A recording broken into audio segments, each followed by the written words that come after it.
Ya, silakan Richard. Shalom, Pak. Selamat malam. Selamat malam, Elia.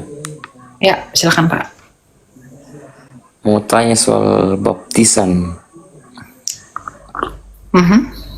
Kan baptisan pada umumnya itu dengan air.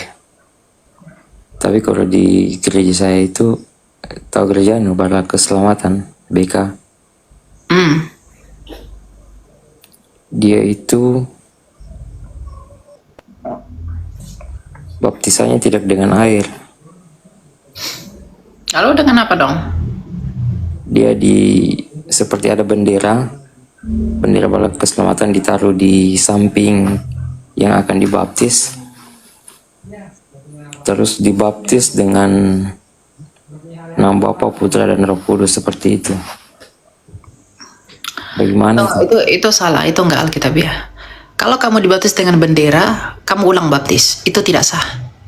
Karena air itu saksi. Kita lihat ayatnya ya. Air itu adalah tanda bahwa kita ditahirkan kembali, bukan dengan bendera. Ya, misalnya argumentasi Rasul Petrus dalam 2 Petrus ya, 2 Petrus 3 ayat 5. Ya. Mereka sengaja tidak mau tahu bahwa oleh firman Allah langit telah ada sejak dahulu dan juga bumi berasal dari air dan oleh air. Nah, kenapa kita harus dibaptiskan melalui air dan menggunakan air sebagai lambang? Karena air itu adalah lambang roh. Misalnya, air itu sebagai lambang Roh Kudus ya. Saya lihat di dalam makanya nanti di dalam Wahyu dikatakan suara yang besar itu seperti desau air bah. Nah, misalnya kita lihat dalam 2 Petrus 2 ayat 17.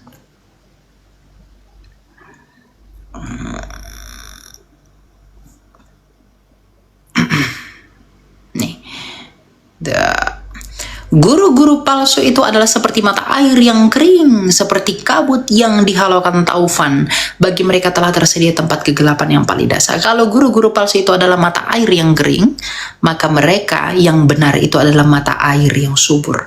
Jadi, kita itu harus memberi diri dibaptis itu dengan menggunakan air.